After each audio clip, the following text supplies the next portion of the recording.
Hello and welcome to the Spirit of Beads Sharing Our Stories. We're delighted to announce this partnership that we've been working on with the Native Canadian Centre of Toronto. The interactive virtual tour is now up on our website. My name is Lily Stafford and I'm the curator of this exhibit. My name is Daria Diakowski and I'm the president of the Ukrainian Museum of Canada, Ontario branch. It is with great pleasure that we invite you to take a look at all that we have been able to amass and to learn from this new experience. So, as you step into the interactive virtual tour, if you take a right, you'll start at the beginning point of the exhibit. We start on a chronological approach, so we begin the exhibit talking about early beadwork, pre-commercially manufactured beads, and then moving into the bead trade and how commercially manufactured beads came to North America and to Ukraine. Daria and I would like to give a personalized tour for all of our viewers so that we can highlight some of our favorite pieces. We'll move you through the space, and as we move through, you'll see that the displays become more thematic. We've grouped different items together based on the type of item and where they came from. And then finally, we'll finish the exhibit with some of our contemporary artists who we're very excited to share with you. So we're going to begin the tour by looking at some of the headwear which we have on display. You have before you here on the right-hand side the headwear that is worn on special occasions. Most of them would have been worn during a wedding. We'll take a look first at the single men's hat at the bottom. You can see that it is decorated with intricate beadwork bands. It includes some feathers and flowers. This would have been worn by the groom in a wedding party. The other hats would have been worn by women from various ethnographic regions of Ukraine. And you once again see the incorporation of beadwork bands on all of them as part of the decoration of the headwear. There is some three-dimensional work done on the one in the middle at the back, as you see. They incorporated flowers as well. Wool was used, straw was used, and all of these celebrated a young woman who was going to leave her maidenhood to become a married woman. And on the left-hand side of the case, you'll see some examples of the Indigenous hats and caps, which we have on loan. These two here, the one on the top left and the one below it, are examples of the Glengarry style cap. So those pieces were based off of a Scottish military hat style. You'll see there are many different variations on the beadwork. They're beautifully embellished with beadwork, both floral, and then this one has a lovely picture of a bird, so you can see that that's actually on all three sides. Below that are two examples of the smoking cap. The one on the very bottom here is an adult smoking cap, and above it is a child's smoking cap. Then we also have on the very front here of the display, there's a hunting cap. And then behind it, we have both a 6-panel hat and a 4-panel. The 6-panel is quite an uncommon design. And then the 4-panel here is actually one of my favorite pieces in the exhibit. This is something that really jumped out at me when Daria and I were selecting the objects we'd like in the exhibit. I think that the beadwork on this is extraordinary. The colors are so beautiful, it's so vibrant, and you can really see, if you get up close, you can see the artistry that was done to create this item. The beadwork uses beads of varying gradients to create almost it makes the beadwork step out. And it's also using the raised beadwork technique, so it's almost a sculptural effect as well. And now we're going to move over to speak a bit about the watch fobs, and Daria is going to introduce them. Watch fobs were very special. This is a tradition that started in the Austro-Hungarian Empire when young women would create them in order to be able to pin them onto a young man that they wished to dance with at a ball.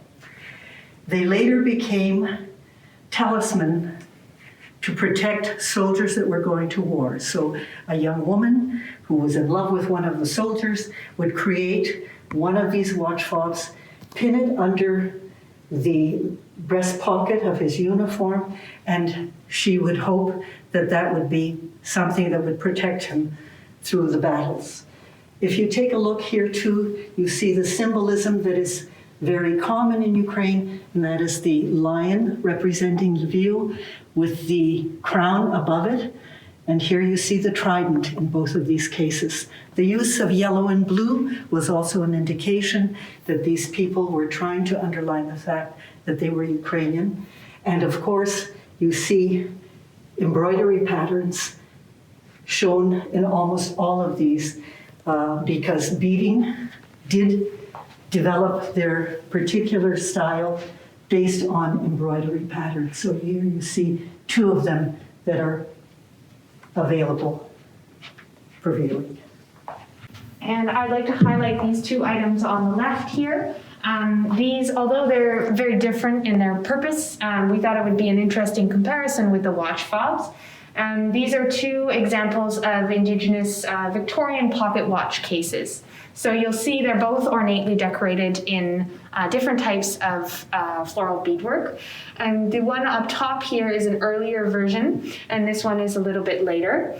You can see this watch case here it uses the raised beadwork technique. So the beadwork itself is actually sculptural. It's three-dimensional. It pops right off the object.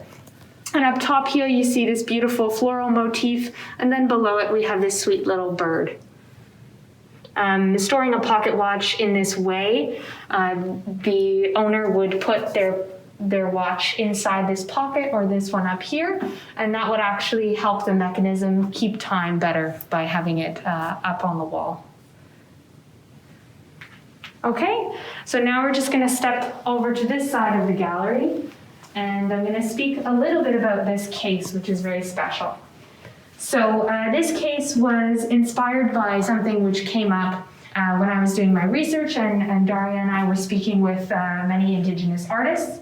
In Indigenous languages, there is no designated word for art, and that is because art permeates all aspects of life. So beauty is not something that's separate from the everyday. And objects are created to be both beautiful and functional at the same time. So I'd like to highlight one particular item in this case, and that's the baby belt here, which is on the far left. This is a baby belt on loan from the Native Canadian Centre of Toronto in their permanent collection. And the baby belt is a thick strap, which is typically 3 to 5 feet long. The baby belt is actually designed to be worn across the mother's chest, and it keeps the baby safe and secure on her back. You can see in this photograph an example of how it would have been used. It's traditionally created by a female relative of the mother. So there's a lot of love that goes into the creation of this object, and I think you can really see that in the beauty of the beadwork. Not only is it love towards the family who's going to be receiving this gift, but it's also a reverence and understanding of the natural world and the materials that have gone into creating this beautiful piece. We chose also to include Dave Melnichuk, a Toronto artist, in this display. He independently came to the same conclusion that art and usefulness don't exclude, that they continue to be used together. And so we asked if he would also contribute something to our exhibit. This is the first time that he's worked in beading. And so he prepared for us this lovely piece that is traditional in style, using larger beads. And we would also like to speak a little bit about this case here. This case specifically deals with the spiritual side of beadwork. So the spirituality in the creation of beadwork and also in the materials and the significance. So you'll see, I'd like to highlight these two items on the bottom here. So this is in Indigenous clothing, in traditional Indigenous clothing, there were no pockets. So it's common to have many different styles and uses for different types of bags. This bag on the far left here is a pipe bag. So that bag has a very specific purpose.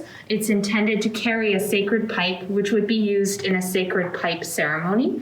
You can see in the way that the item is created, the shape reflects exactly what its use is. You can also see in the ornate beadwork on this item that it's a very important item. That speaks to the amount of time that was put into creating it, speaks to how revered it is as an item. On the right-hand side here, we have the octopus bag. So the octopus bag is also ornately decorated with floral beadwork. And the octopus bag could have had multiple purposes. It could be used to carry items that were either personal or sacred.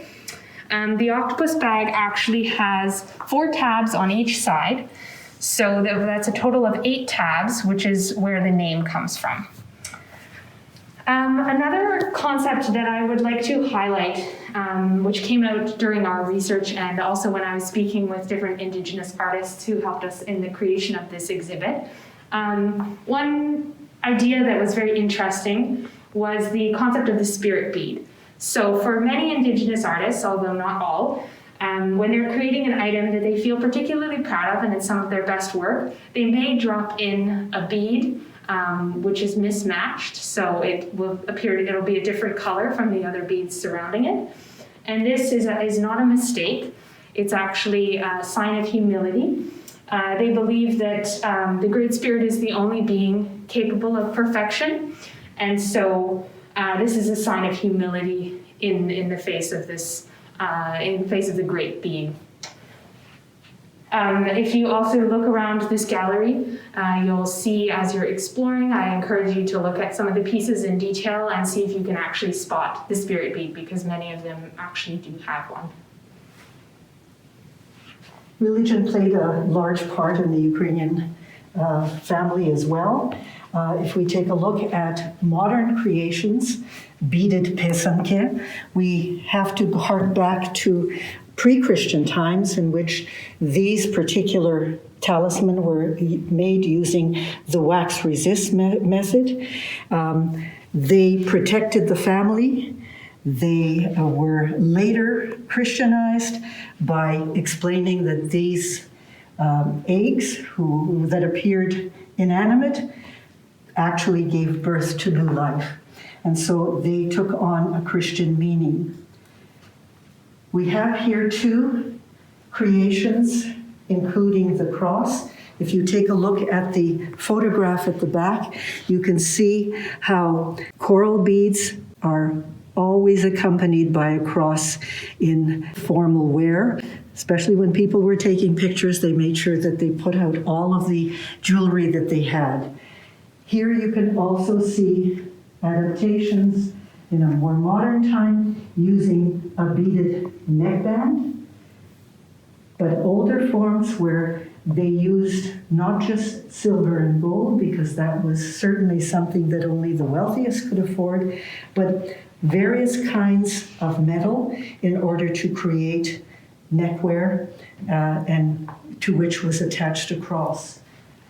In the Hutsul region, this particular kind of work was done. They were experts in this particular field of working with bronze, copper, and you can see these wonderful clasps that are placed here. There's one on the back of this, so I encourage you to take a look around the entire exhibit to be able to see this, and a combination of metal that makes up the kind of bead, elongated bead, and the crosses that are attached here.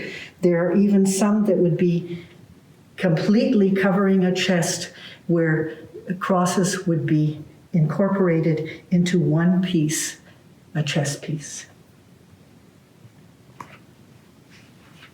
And before we conclude our tour, we'd like to just speak briefly about a few of the contemporary artists who were very lucky to take part in this exhibit.